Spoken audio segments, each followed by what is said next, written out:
Hello बच्चों। तो देखिए, मैं बीएससी फोर्थ सेम का सेकंड पेपर स्टार्ट कर रहा हूँ। लॉकडाउन में मैंने सोचा कि थोड़ा सा जितने वीडियो बनते हैं ये मैं बना देता हूँ। ये आपके लिए बेनिफिट होगा, आपके एग्जाम के लिए। आप लोग नोट करना चाहें तो नोट कर सकते हैं, और कुछ चीज़ें थ्योरेटिकल में ऐसे बताते रहूँगा, आप लोग उसको नोट करते रहना। और डेरिवेशन में पूरा यहाँ पर करा दूंगा, और जिस भी चीज़ में आपको दिक्कत होगी आप उसको मुझे बता देंगे, कमेंट कर देंगे। ठीक है, तो देखिए सेकंड पेपर में पहला चैप्टर शुरू करते हैं बच्चों। आप लोग देखिए आपका क्या है ये। तो पहला चैप्टर है आपका यूनिट 1। ये है आपका यूनिट 1, इंटरफेरेंस।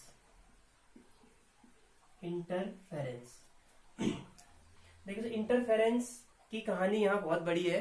हमने पहले भी हल्का फुल्का 12th में आइडिया मिला है, बेसिक तो वही है। तो इंटरफेरेंस को सीखने के लिए आपको कुछ टर्म्स यहाँ पर सीखने पड़ते हैं कि इंटरफेरेंस है क्या। देखिए, सबसे बड़ी चीज ये है कि जब हम दो लाइट सोर्स लेते हैं, यहाँ पर लाइट की बात करेंगे।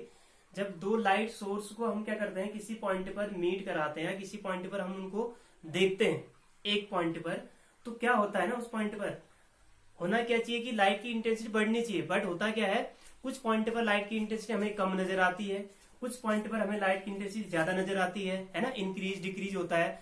इस फिनोमेना को हम इंटरफेरेंस बोलते हैं। और ये यंग ने इसकी स्टडी की थी, तो यंग डबल स्लिट पढ़ेंगे अभी हम आगे। ये प्रोसेस आगे चलेगी, ये पूरा इंटरफेरेंस के अंदर चलेगा। तो इसमें पहला टॉपिक मैं आपको शुरू कर रहा हूँ बच्चों। देखो, इसमें शुरू करते हैं पहले principle of superposition. Principle of क्या बच्चा आपका, superposition. Principle of superposition of waves, of क्या, वेव्स।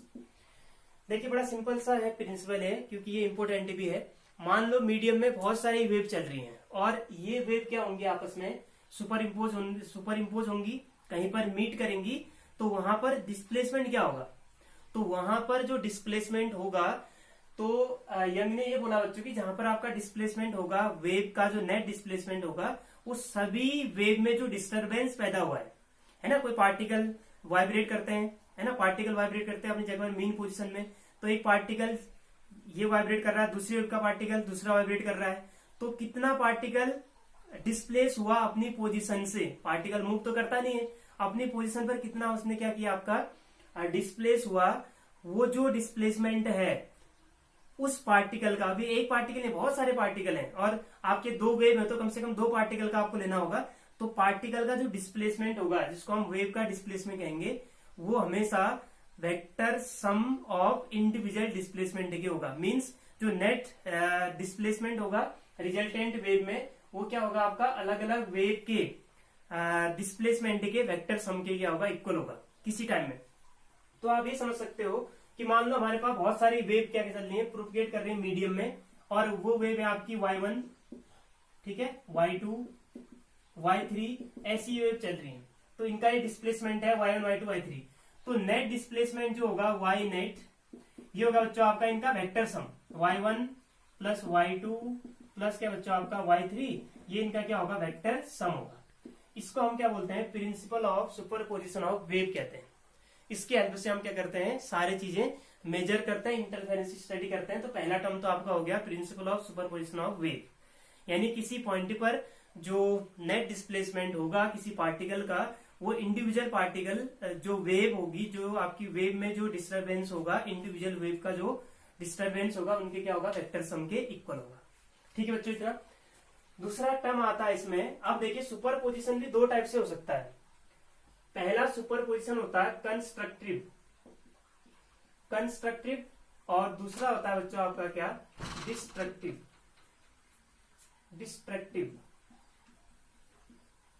तो कंस्ट्रक्टिव और डिस्ट्रक्टिव सुपरपोजिशन क्या होता है।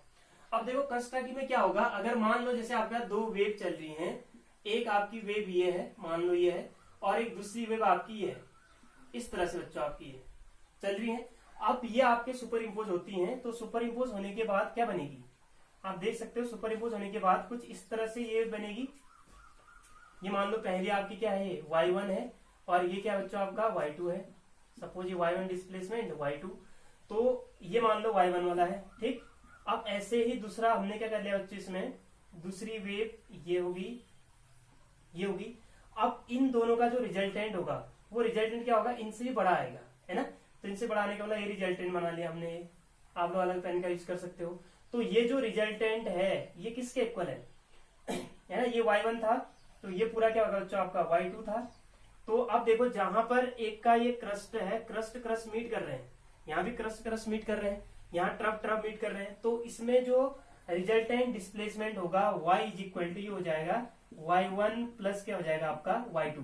यानी कि नेट डिस्प्लेसमेंट अगर ऐड होता है, सेम फेज पर अगर वेव सुपर इम्पोज होती है और नेट डिस्प्लेसमेंट ऐड होता है, तो उसको बोला जाता है कंस्ट्रक्टिव सुपरपोजिशन। क्या बोला जाता है बच्चों का, कंस्ट्रक्टिव सुपरपोजिशन। तो उसके लिए उनका जो डिस्प्लेसमेंट है वो क्या हो जाएगा, ऐड हो जाएगा। और जहां पर डिस्प्लेसमेंट मैक्सिमम होगा वहां पर आपकी अपने आप क्या हो जाएगी बच्चों, आपका एम्पलीट्यूड मैक्सिमम होगा, और जहां एम्पलीट्यूड मैक्सिमम होगा वहां पर इंटेंसिटी मैक्सिमम होगी। यानी इसीलिए हम बोलते हैं कंस्ट्रक्टिव इंटरफेरेंस में इंटेंसिटी क्या होती है, मैक्सिमम होती है, जहां पर भी कंस्ट्रक्टिव इंटरफेरेंस होता है। एक चीज। दूसरा देखिए, अगर आप इसी को ऐसे समझ सकते हैं, देखो मान लो हमारे पास दो वेव और है, ठीक है। इसी तरह से देखिए ये दो वेव हमारे पास है इस तरह से, एक वेव ये थी और आपकी दूसरी वेव कुछ इस तरह से थी। अब इनको सुपर इम्पोज कराना है, तो मान लो ये सुपर इम्पोज इस तरह से होती है। किस तरह से होती है यहाँ पर देख लो आप, मैं यहाँ बना लेता हूं। तो सुपर इम्पोज इस तरह से होगी, जैसे मान लो इसका पहली वेव है और दूसरी वेव इसकी उल्टी है ना। उल्टी वेव चला, आप इसको अपोज भी ले सकते थे, जैसे मान लो मैंने इस तरह से लिया, इस वेव को ऐसे भी ले सकते थे आप कि दूसरी वेव ऐसे चल रही है, इसकी जस्ट अपोजिट, ये इस तरह से, ठीक। अब ये अगर सुपर इम्पोज होती है, सुपर इम्पोज होती है तो क्या होगा, देखो पहली वेव तो आपकी सही है, ऐसे चलेगी। अब दूसरी क्या होगी, इसकी जस्ट अपोजिट है, तो आप इस तरह से सुपर इम्पोज होगा, ठीक। आप जरूरी नहीं ऐसा, आप वैसे भी कर सकते हो, बट वहां क्या होगा, अपोजिट फेस में आपका मिलना होगा। तो देखिए अब इस केस में क्या होगा, ये आपका y1 था, ये क्या था बच्चा आपका y2, ये मान लो y2 है, और ये क्या आपका ये y1 है। अब ये जब सुपर इम्पोज होंगे तो आप देखो नेट डिस्प्लेसमेंट क्या होगा, इसकी डायरेक्शन नीचे है, अपोजिट है, इसकी डायरेक्शन ऊपर है, तो ये होगा नेट डिस्प्लेसमेंट हो जाएगा y1 माइनस क्या हो जाएगा बच्चों आपका y2, यानी डिस्प्लेसमेंट y1 माइनस y2 होगा।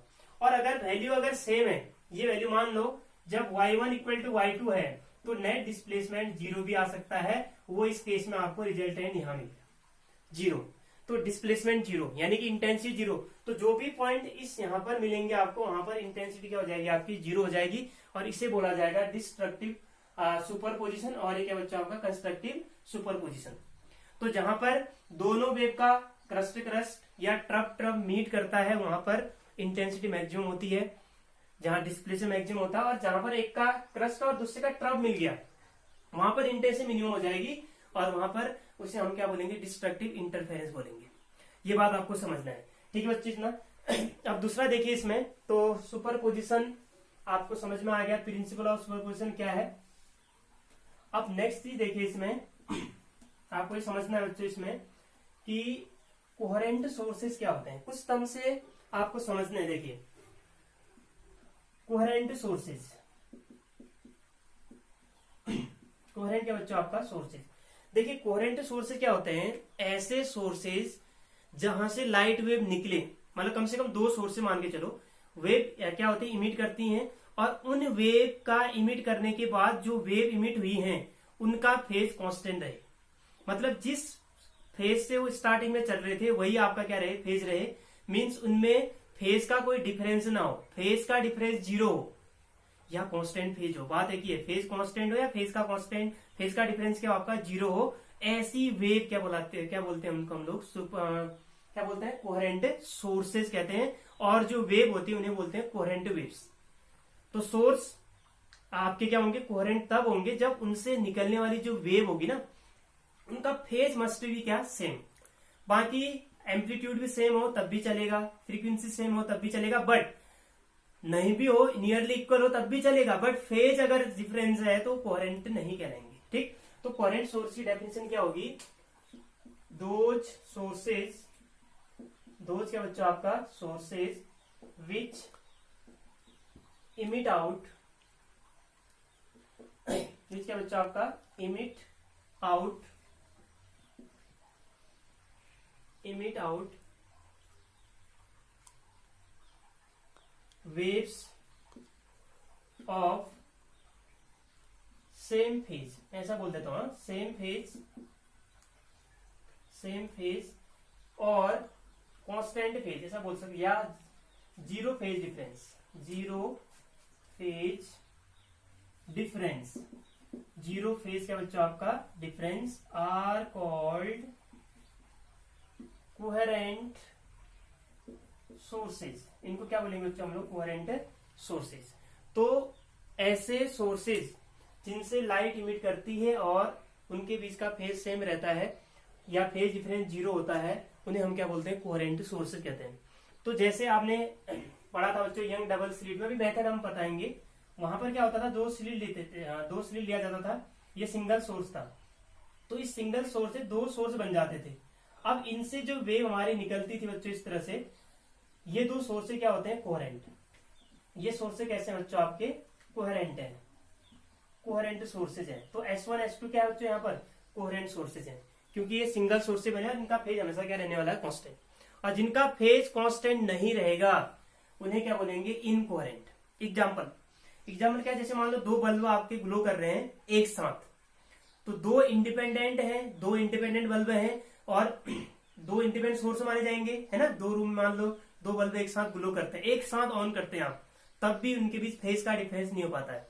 रीजन क्या है, रीजन ये है कि उस बल्ब के फिलामेंट में आप समझो बिलियंस ऑफ एटम्स होंगे, उसके अंदर उतने इलेक्ट्रॉन होंगे। अब आप जैसे उसको क्या मिलेगी बच्चों, आपकी हीट दोगे आप उसको, तो हीटअप होगा वो फिलामेंट और उसमें जो इलेक्ट्रॉन होंगे वो क्या होंगे, एक्साइटेड स्टेट में जाएंगे, और एक्साइटेड स्टेट में जाने के बाद वो ग्राउंड स्टेट में आएंगे, स्टेबल होना चाहते हैं ग्राउंड स्टेट में आएंगे, तो उनके बीच जो टाइम का डिफरेंस है ना वो रह जाता है। हर एक इलेक्ट्रॉन का टाइम फिक्स नहीं रहता, हाँ 10⁻⁸ सेकंड तक वो रहेगा, बट कौन सा इलेक्ट्रॉन कब जाएगा एक्साइटेड स्टेट में ये वहां पर डिसाइड नहीं है, ये वहां पर कहीं ना कहीं टाइम का डिफरेंस है। और टाइम डिफरेंस जहां पर होगा वहां फेज डिफरेंस होगा, और फेज डिफरेंस जहां पर होगा वहां पर आपका क्या होगा, क्या बोलते हैं, कोहेरेंट सोर्स नहीं बोला जाएगा, क्योंकि फेज डिफरेंस वहां क्या होना चाहिए, जीरो होना चाहिए। इसलिए हम बोलते हैं बच्चों आपका कि कोहेरेंट सोर्स होने के लिए फेज क्या होना चाहिए, कांस्टेंट होना चाहिए, फेज का डिफरेंस जीरो होना चाहिए, है ना। तो सेम फेज में रहना चाहिए। तो दो अलग अलग जो बल्ब ग्लो करते हैं वो कोहेरेंट नहीं होते हैं, उनमें फेज कभी भी सेम नहीं होगा, बिकॉज कितने टाइम में बहुत सारे इलेक्ट्रॉन एक्साइटेड स्टेट में जाएंगे, उनका टाइम का डिफरेंस रहेगा। और जब टाइम डिफरेंस रहेगा, सिंपल सा आपने पढ़ा था बच्चों, एक फेज डिफरेंस इक्वल टू होता है 2π/T इंटू टाइम डिफरेंस। अब आप देखो, अगर टाइम डिफरेंस जीरो नहीं है क्योंकि टाइम अलग अलग है, तो टाइम डिफरेंस जीरो नहीं है, ये जीरो नहीं है तो ये भी जीरो नहीं है। अब जब फेज डिफरेंस जीरो नहीं है तो ये कोहेरेंट आपका नहीं होगा, मींस ये क्या है, ये सोर्स क्या कहलाएंगे, आपके इनकोहेरेंट कहलाएंगे। तो दो टर्म मैंने आपको बता दिए कि इंटरफेरेंस पढ़ने से पहले आपको समझना था principle of superposition, coherent sources, और साथ साथ इनकोहेरेंट सोर्सेज बता दिया। अब हेडिंग आप खुद ही करेंगे। इनकोहेरेंट सोर्सेज क्या होते हैं, ऐसे सोर्सेज जिनका फेज का डिफरेंस रहेगा उन्हें हम क्या बोलेंगे, इनकोहेरेंट बोलेंगे। और उनमें हो सकता है एम्पलीट्यूड सेम ना हो, फ्रीक्वेंसी भी सेम ना हो, बट फेज भी सेम नहीं होगा, फेज डिफरेंस उनमें रहेगा, ठीक है, फेज डिफरेंस जीरो नहीं होगा, फेज अलग अलग होगा। तो ऐसे सोर्सेज को हम क्या बोलेंगे, इनकोहेरेंट। जैसे मैंने दो बल्ब का आपको एग्जांपल दे दिया, ये क्या है, इनकोहेरेंट है। तो देखो मजा आने वाला है, क्योंकि आपकी फिजिकल ऑप्टिक्स चल रही है, वेव ऑप्टिक्स चल रही है, इंटरफेरेंस चलने वाला है, डिफ्रैक्शन है, पोलराइजेशन, ये सब टर्म्स आपके क्या है, इंपोर्टेंट है, 1 बाय 1। तो इसको आप लोग देखिए, कुछ लिंक आपको अगर नहीं पहुंच पाता है तो आप मेरे चैनल धर्मानंद फिजिक्स करके चैनल है, उसको आप देख सकते हैं। उसमें अपने दोस्तों को, जो भी बच्चे आपके साथ वाले हैं उनको आप लोग बता देंगे। तो जितने वीडियो पॉसिबल हो सकते हैं मैं उस हिसाब से वर्क करूंगा, और इसको आप लोग स्टडी कर लेंगे, नोट्स बनाना आप लोग बना लेंगे। Thank you.